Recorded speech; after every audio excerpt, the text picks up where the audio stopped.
저희가 뭐 그동안에 5G와 관련된 뉴스를 여러 번 전해드렸는데 우리 시청자분들 입장에서 봤을 때는 5G가 그럼 대체 뭘까라는 부분에 대해서 궁금증이 그래도 조금 남아있을 것 같습니다. 이 부분을 오늘 좀 이 시간에 좀 더 자세하게 살펴보겠습니다. 앞서 리포트를 한 이대종 기자 나와 있습니다. 이 기자. 네. 일단 제가 보더라도 저거는 좀 소위 말하는 이제 LTE, 그러니까 4G LTE 기술이 있는 그 핸드폰을 쓰고 있어서 이것과 이 5G와의 이제 차이가 일단 가장 궁금하더라고요. 뭐 일단 뭐 속도 차이가 있다고 보시면 그렇겠죠. 됩니다. 그러니까 5G와 이 4G 사이에는 20배 정도의 간극이 있는데, 그러니까 5G가 4G보다 20배 빠르다 이렇게 보시면 됩니다. 그런데 뭐 이렇게 속도 차이가 있다고 이야기는 하지만 사실 글쎄요. 뭐 소비자들이 뭐 얼마나 빠르다 이걸 느끼기는 사실 쉽지 않거든요. 사실 20배, 사실 4G도 그렇게 느리다는 느낌이 별로 안 그렇습니다. 들거든요. 그래서 일단 뭐 가장 극적인 차이는 최근에 가장 많이 이야기되고 있는 자율주행 이 부분을 좀 꼽아보시면 될 것 같습니다. 이 4G에서는 연결할 수 있는 기기 대수가 좀 제한적인 반면에 이 5G는 즉각적이고 또 동시다발적인 초연결 플랫폼 구축이 가능합니다. 그래서 최근 주목을 받고 있는 인공지능 AI나 또 이 자율주행 같은 이런 성능 서비스가 4G에서는 어렵지만 5G에서는 가능해진다 이렇게 보시면 됩니다. 이러다 보니까 기존과 비교하면 뭐 사실상 제로 베이스에서 전혀 새로운 뭐 혁신적인 이른바 뭐 새로운 서비스를 구축할 수 있기 때문에 이 통사들이 그동안 치열한 경쟁을 벌였던 겁니다. 그러니까 자율주행차 하니까 좀 이해가 좀 되는군요. 그러니까 근데 이제 중요한 거는 이 5G가 상용화, 그러니까 일반인들이 5G 기술을 이제 누릴 수 있는 시기가 언제쯤이냐, 뭐 내년이라는 얘기는 들은 것 같은데 언제쯤인지 이런 것들이 좀 구체적으로 좀 정해진 게 있나요? 일단 정부는 5G 상용화 시기를 내년 3월로 잡고 있습니다. 그리 멀지 않네요. 그렇습니다. 그리고 기업들도 여기에 발맞춰서 지금 움직일 예정인데요.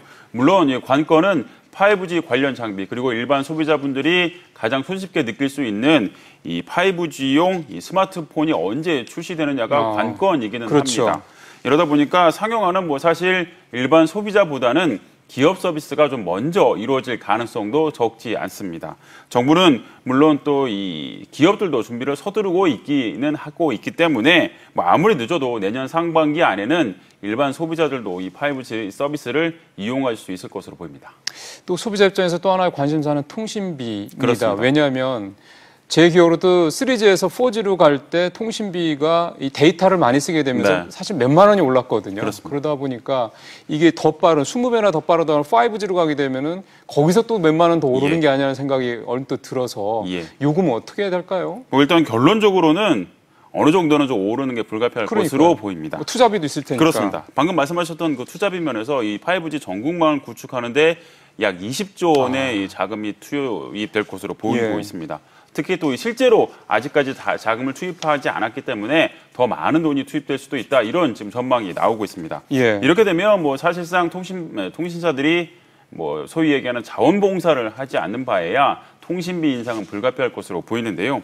하지만 이 통신비, 가계통신비 인하라는 이 현 정부의 정책 기조가 있기 때문에 통신료 인상이 또 마냥 쉽지만은 않아 보입니다. 일각에서는 이 정부가 5G 구축하라면서 통신비 내리라고 하는 것은 모순 아니냐 이렇게 업계에서는 지금 성토도 나오고 있는 상황입니다.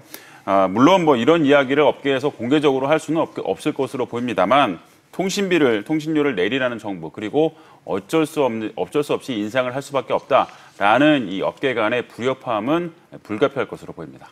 근데 저는 앞서 이대종 기자가 20조 원 정도 투자비가 들어간다고 말씀하셨잖아요. 근데 잘 아시는 것처럼 요즘에 국내 경기가 좀 부진하지 않습니까? 그렇습니다. 설비 투자도 조금 그 수치가 좀 떨어지고 이게 이제 확정이 됐기 때문에 하반기부터 이제 투자가 시작된다고 그러면 어쨌든 한 20조 원이 되는 투자비가 국내에 이제 투여가 되는 거니까 우리 경제가 조금이라도 회복하는데 마중물이 되지 않을까 그런 기대감도 한번 가져봅니다. 이 기자 잘 들었습니다.